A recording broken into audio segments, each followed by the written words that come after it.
Ssegirinya Yaffa Akooye Nuupu. Bino ebigambo mbyogera. Ssegirinya bw'oba ondaba, bw'oba ompuliriza wonna w'oli. Allah nzijewo enkya bwe mba nga nnimba. Allah nzijewo enkya. Ekyo okimanyi bulungi nnyo. Ssegirinya Muhammad. Eddoboozi ly'ekyebandu. Eddoboozi ly'ekawempe. Taata kawempe. Yaffa tayagala Nuupu.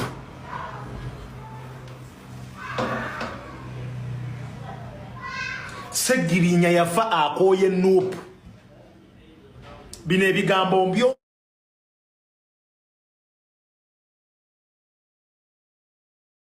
Yes, achali ku DVC webale kubanga wekumide ku channel yo ekuwereza mawulire agagenda maaso mu ggwanga lyo Uganda.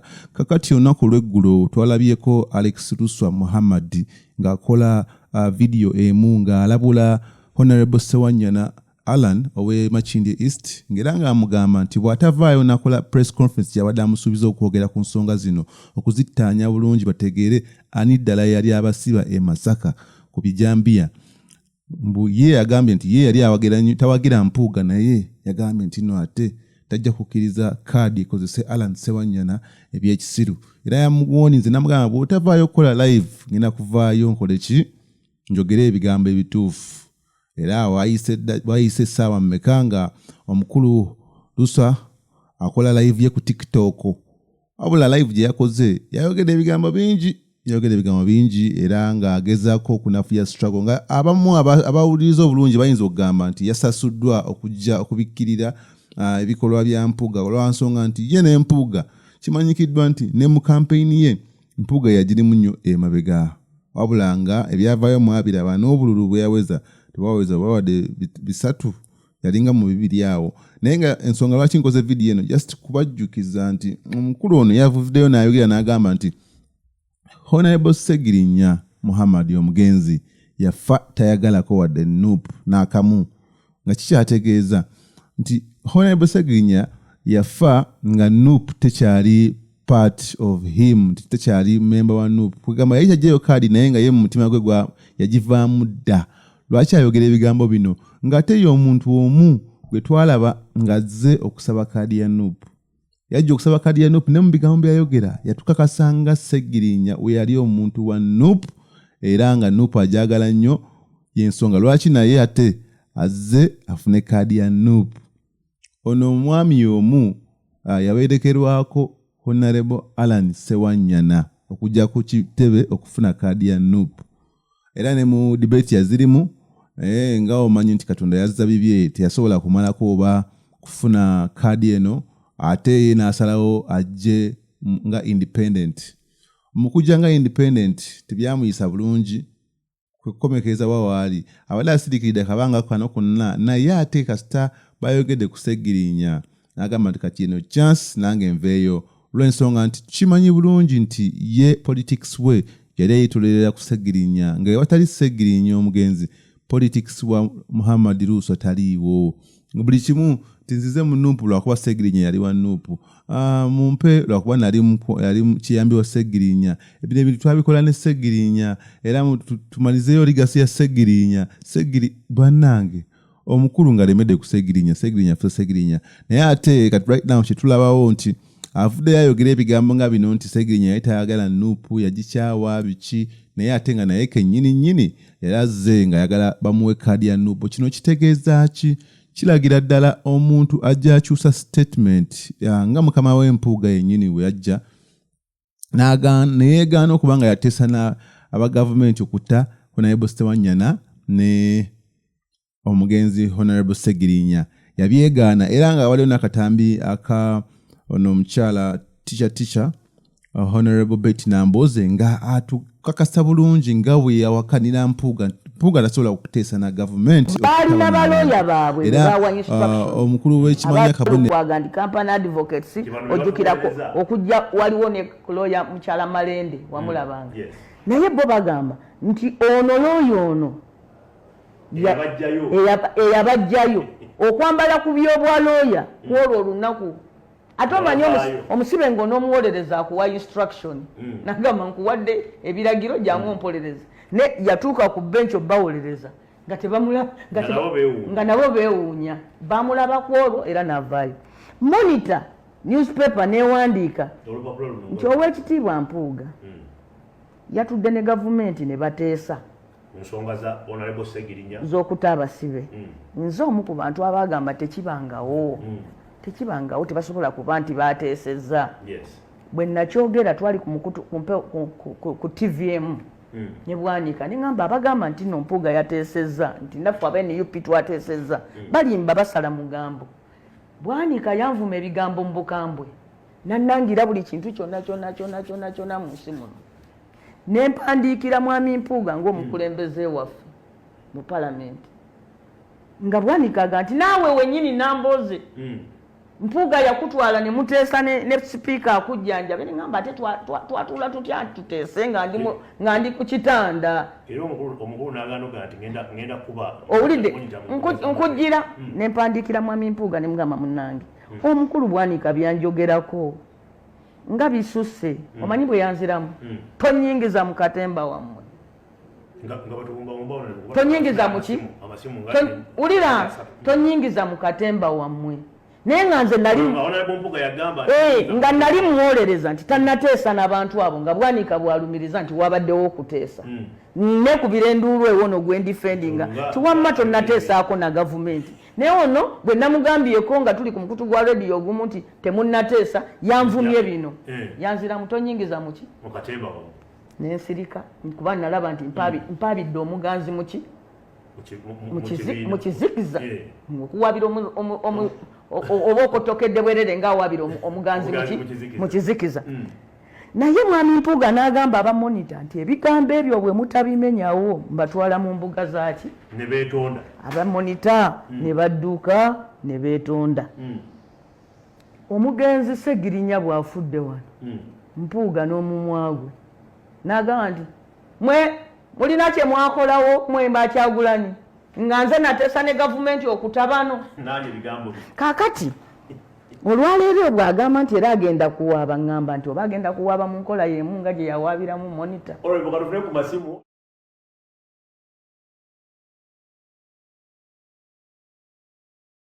Kwogera na musibe okujjako ng'oli lawyer ne tusaba abakulu b'ekkomera tuweemu akadde kubanga bw'ogenda mu kkomera bayinza obutakukkiriza kwogera na musibe okujjako ng'oli lawyer oba ng'oli musawo. N'olwokuba nagenda ng'omukulembeze nensaba bampe chance njogereko naye munnange bombi nesewanyana mu ngeri y'enkizo. Ssegirinya n'aŋŋamba nti mukama wange nemereddwa ntende walidde okuba ngenda kufiira wano. Namugamba tojja kufa n'agamba nkole ebyo okuva mu kkomera ndeke kufiira mu kkomera nga takyasobola kusaba abakomera baŋŋambe takyagala kulya ate eddaga tasobola ddimira nga takola ki talya. Ne binsobera naye nenjogera n'abakulu ne bagamba nti tumukkiriza afuluma agenda ajjanjabwa eruddawa ebweru. Kinyala okujja nti wava mu kkomera fe abaali bamulwanirira ave mu kkomera abaani badde basajja balaga nti obudde okya mu kkomera gwe oleka wateeseza ne nakyemalira. Owange bino ebyazeewo ebya Ssewanyana bye byayogedde MP Honorable Abed Bwanika n'amutabukira bubi nnyo ko ye n'agamba kagenda konfamingako wa mukama we Mpuuga kubanga ebiseera bye yali nga LOP leader of opposition ate ogende wa Mpuuga n'amugamba munzije mu mizannyo gyammwe ng'alaga nti ate tayagala kumanya. So kino ekikolwa ne monitor yakikolako n'ekiwandikako n'emugamba bannange Mpuuga yateeseza ate atya ne gavumenti okutaba n'abantu kisoboka kitya ejambi alina kyabimanyiko baki era n'avaayo n'atabukira monitor n'agitwala ne mu mateeka wabula ate ebyavaayo monitor yatwalibwa mu mateeka monitor neyeetonda n'ekyusa posts biki kaakati ate kulumbe lw'omugenzi Ssegirinya omukulu ate we yategekayo olumbe olulwe ate n'avaayo n'abyogera lwatu nga ye kennyini bwe yagenda n'ateesa n'abakulu. So tetumanyi bakulu ki bye yateesa nabo naye wabula yayogera n'agamba nti yateesa n'abakulu ne bata Ssegirinya. kitegeeza ki ekyo? Kitegeeza nti omukulu ono naye akyusa statement nti leero ayogera kino enkya n'ayogera kiri, ate n'abaana yeegaana byayogedde, olw'ensonga nti omuntu obanga olimba kikuzibwalira nnyo okukuuma statement yo nga yeemu nga tekyuka, olw'ensonga nti obulimba buno butawaanya nnyo, olina obanga ojjukira nnyo by'oba olimbye, olw'ensonga nti oyinza okwerabiramu ate n'olimbulula bye walimbye, ate abantu ne bakugwamu n'oba nga tokyalina value mu society nga bakulabanga mulimba. So bye bimu bye tulaba nga omukulu Alex Lusswa byayogera ate atandise okubyesamba nti ayogera birala nti gano ge mazima, neweebuuza nti wali luddawo okwogera amazima gano, olw'ensonga nti Honorable Alan Ssewanyana byayogera ku kitebe tebyali bipya, n'omugenzi nga tannafa yabyogerako enfunda eziwera nga buli wafuna ka interview ayogera n'agamba naye kati lwaki ffe abatali ba Masaka, ffe ab'e Kampala ffe be basibanga, waliyo abantu waliyo ba MP b'e Masaka bebe ebifo byennyini bali okutugumbulamu abantu.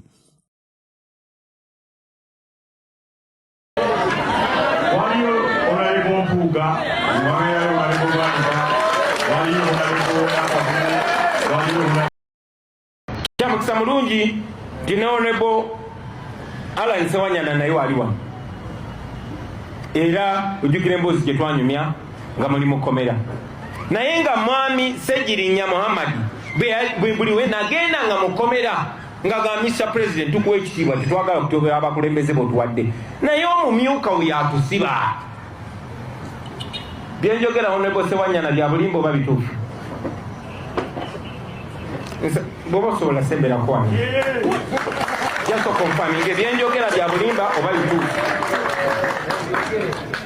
Nsabo kankwe edakiika emu osubstantiating ebigambo byange bino kwani yali abase sabo neyanza neyanzege President wamulajaniranga nga tumugamba nti President ebintu bino byali Masaka, Masaka wali abakulembeze b'NUP, naye lwaki ddala bajja ne bakwata ffe ab'omukibuga Kampala. Ekyokubiri nga n'entambula y'enneeyisa y'abakulembeze baffe abamu naddala mu kitundu ekyo teyali nnungi, ng'ogyetegereza obulungi nga bw'obigatta n'ogamba nti mukulu walabika waliwo akatagatta bulungi. Beera straight mwangamba ni abasiba. Waliwo ekitatambula bulungi, kirabika abakulembeze naddala baka bava e Masaka bamanyi ku bintu bino okutusinga. Baani? Waliyo Honorable Mpuuga, waliyo Honorable Bwaniba, waliyo Honorable Akooye, waliyo Honorable Kayebasolo, waliyo ababaka balala bangi naye okusinga era tukulembera mu Parliament ebiseera ebyo yali Honorable Matayasi. I understand. Si buli muntu alina alongadde nnyina.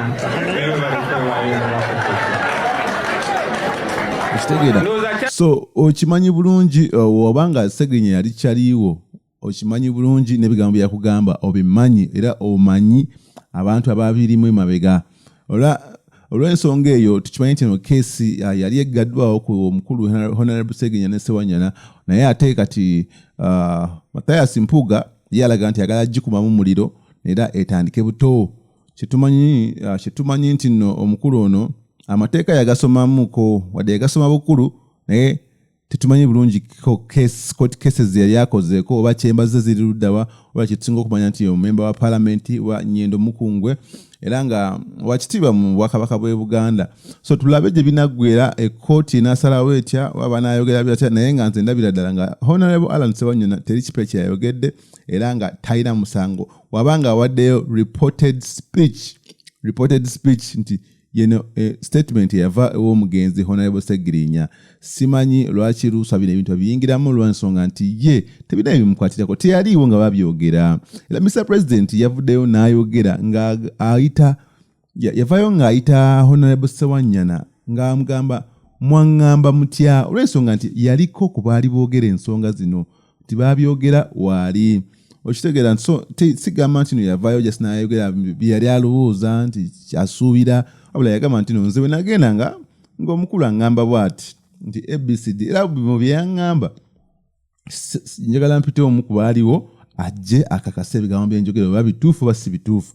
Era omukulu Honorable Ssewanyana Alan w'Emakindye East n'avaayo bulungi n'akwata akazindalo n'ayogera ebigambo bino anga yabyogera namu mbunkenkero lwensonga twalabako ne bu videos nga bali ku kitebe boogera ebigambo bino naye nga ate waggulu waliyo basniper bali eri bakutte emundu empanvu bambadde black ne weebuuza naye ddala bano bantu bali ku ki NUP ekyali safe oba tekyali safe. Neggulo twalabeko omukulu General Muhoozi Kainerugaba ng'ali mu State House Entebbe ne Yoweri Kaguta Museveni nga boogera ku bya defense and security ate n'atulaga nti ye amagye ate yagazizza ku mirimu gya poliisi nti kati jakuuma bubbi bintu ntuwe bityo ne weebuuza nti amagye g'eggwanga tegalina nsonga nnene zigayinza okuconcentratingako ate bakudde mu kukola emirimu gya poliisi ti wuyo simanya babbye jampa y'omwana e Masaka kali ate wuyo bamututte mu basement nga tebikwatagana naye nga obiraba naye nga lero eggwanga lya Uganda musigale kuno ku Director Van Crash DVC updates tube nga tubaleetera updates eziri fresh mu ggwanga lya Uganda n'ensonga zonna tubeere nga tuzitegeera tusobole okutambulira